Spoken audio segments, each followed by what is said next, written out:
안녕하세요. 2016년 구글 검색어 1위가 한때 한국인이었던 적이 있습니다. 그건 바로 이세돌입니다. 당시 알파고와 이세돌의 대결은 인간과 인공지능의 대결이라는 점에서 굉장히 큰 화두로 떠올랐었습니다. 당시 이세돌은 사국에서 역사에 남을 만한 신의 한 수를 보여주었으나 결국 4대1로 알파고가 승리를 가져가게 됩니다. 보통 우리는 여기까지 알고 있습니다. 그러나 알파고는 알파고 리, 알파고 마스터, 알파고 제로까지 업데이트가 진행됩니다.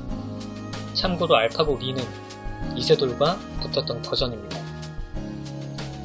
이세돌과 알파고의 경기가 끝난 후 16년 12월 29일 한국 바둑 사이트 타이잼에 매지스터라는 아이디를 가진 기사가 나타납니다. 그 후 이틀간 30점, 30승을 기록합니다. 이후 중국 바둑 사이트 한큐바둑에는 마스터라는 아이디를 쓰는 기사가 등장합니다. 그리고 17년 1월 2일부터 4일까지 이틀간 30전 30승으로 총 60전 60승을 기록합니다.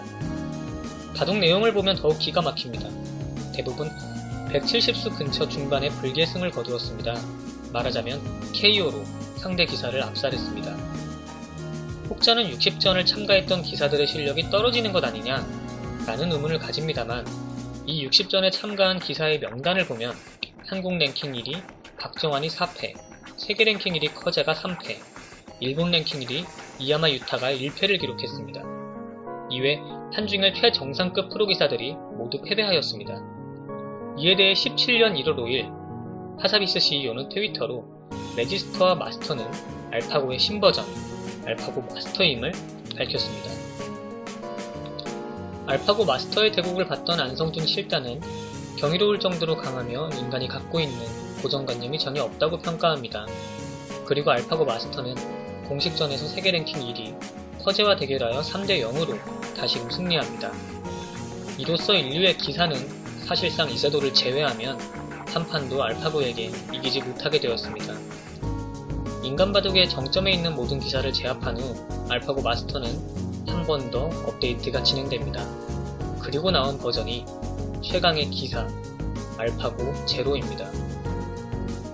알파고 제로는 사실 현존하는 최강의 버전이라 보셔도 무방합니다. 기존의 알파고는 인간의 기보를 토대로 학습하고 실력을 키웠습니다만 알파고 제로는 인간의 기보 없이 백지 상태에서 스스로 학습하는 일명 강화학습을 진행했습니다. 결과는 놀라웠습니다. 7개월간 인간의 기보를 학습하고 이세돌을 이겼던 알파고리의 실력을 72시간 만에 따라잡습니다. 그리고 100번을 두어 100승을 거둡니다. 이는 초속기 바둑으로 490만 판을 혼자 두고 만든 결과였습니다. 이후 40일간 2900만 판을 혼자 두고 커제와 프로기사들로부터 60전 전승을 거둔 알파고 마스터마저 압도합니다. 100번을 두어 89승 11패를 기록하는 놀라운 모습을 보여줍니다. 이러한 압도적 강함에 대해 알파고 제로의 개발자 데이비드 실버는 인간 지식의 한계에 더 이상 속박되지 않기 때문이라고 설명합니다. 이는 인간의 기보를 참고하지 않은 알파고 제로가 갖고 있는 엄청난 활용성을 보여주는 대목이었습니다. 데이터를 넣어줘야 학습하던 기존 알파고와는 달리 데이터가 없어도 스스로 학습하는 이 방식은 데이터가 없는 미지의 분야에서도 충분히 활용될 여지가 있기 때문에 그 확장성이 매우 컸기 때문입니다. 아무쪼록 마지막 업데이트였던 알파고 제로 이후 하나의 궁금증이 또 생겨납니다. 과연 이제 인간이 알파고를 이길 수 있는가? 이를 수치로 확인하기 위해선 엘로 평점을 봐야 됩니다. 엘로 평점이란 바둑이나 체스 등 두명제 게임에서 실력을 수치화하기 위한 산출법이며 미국의 물리학자 아르파드 엘로가 고안했습니다. 알파고의 엘로 평점은 4500점입니다.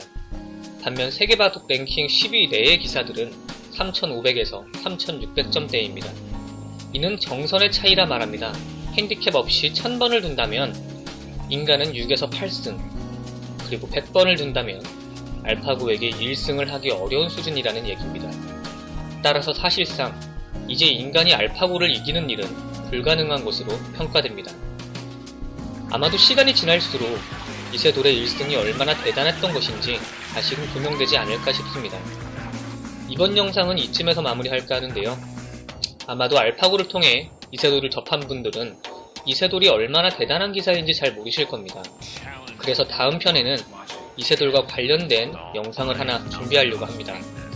그리고 또한 구독을 눌러주시는 건 대단히 중요합니다. 저는 구독자가 9명밖에 없습니다. 제 10번째 구독자가 되어주시길 바랍니다. 그리고 또한 아직 제 채널 이름을 정하지 못했습니다.